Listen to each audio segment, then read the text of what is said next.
गरीब 9 लख नानक नादे में 10 लख गोरख तीरे लाख दत्त संगी सदा चरणों चरत कबीर।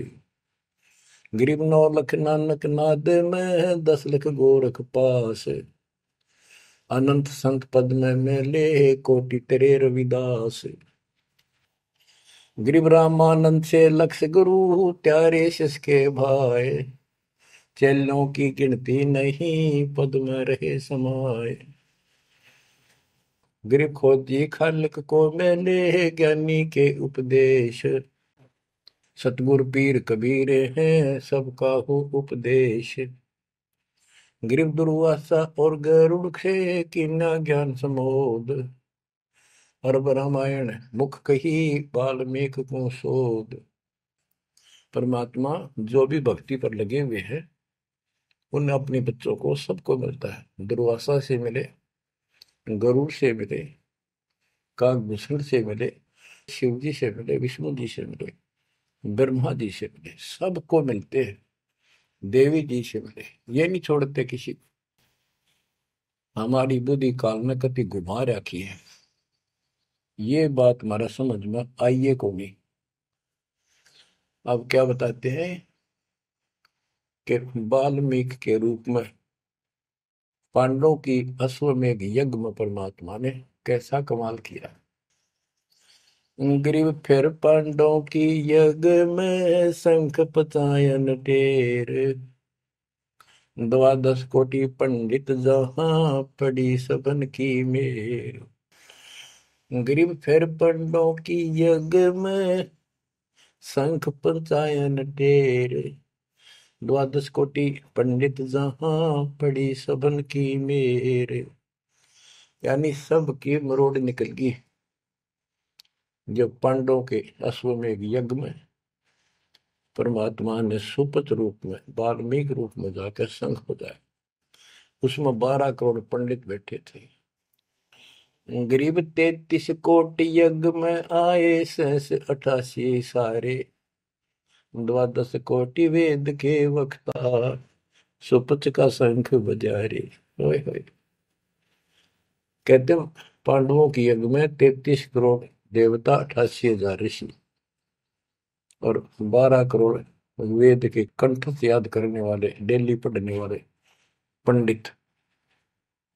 वह उनसे वो काम सिद्ध नहीं हुआ और सुपथ उस हरिजन शूद्र वाल्मीकि से वो शंख बजा। यानी भक्ति ये बताते हैं मनुष्य जीवन प्राप्त करके जाति से कोई लिंक नहीं मौलिक का, ना किसी मजहब धर्म से।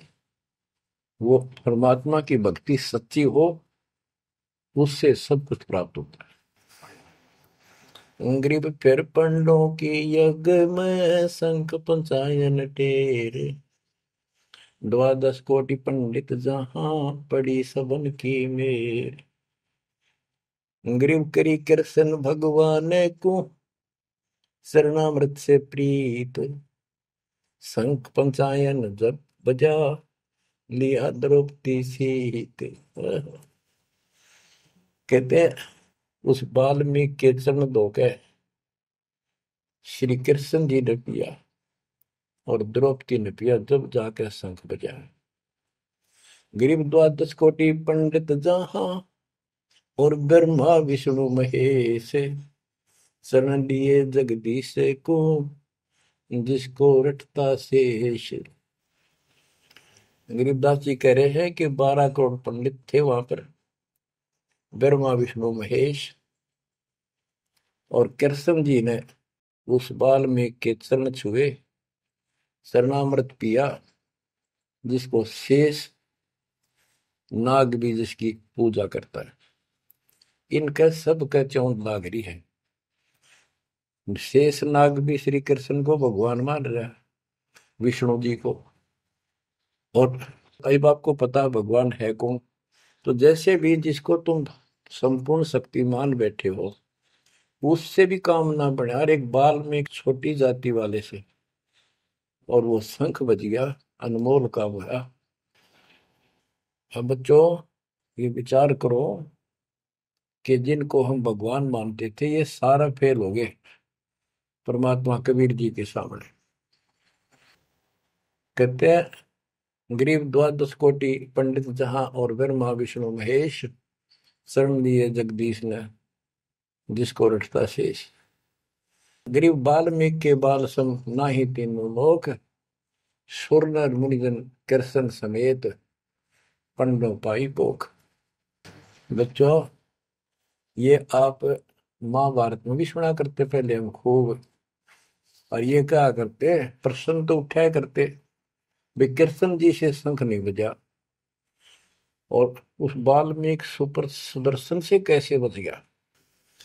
तो वो हमारे धर्म गुरु जैसा उत्तर देते हम उन्हें सच्चा मान लिया करते, सत्य है, क्योंकि स्वयं ज्ञान नहीं था। वो कहा करते थे कि सुदर्शन उनका परम भगत था। भगवान भगत को महिमा देते हैं। ये तो ये बात दिमाग में 33 करोड़ देवता, 88,000 ऋषि, ब्राह्मण 12 करोड़, क्या उनमें उसका कोई भगत नहीं था। श्री कृष्ण ने खा ली रोटी, शिव जी ने खा ली, ब्रह्मा जी ने भोजन पा लिया। ये तो यही वहां बात समझ में यह कहानी की थी। तो ये तत्व ज्ञान था, ये उड़ जा रखा था नौ मन सूत। कबीर साहब कहते नौ मन सूत उड़ जिया, ऋषि रहे जखमार, सतगुरु ऐसा सुन जाते उड़ जिया ना दूजी बार। अब ये नौ मन सूत सुलझ गया, अब इस कलयुग मत ये उड़ जाएगा नहीं।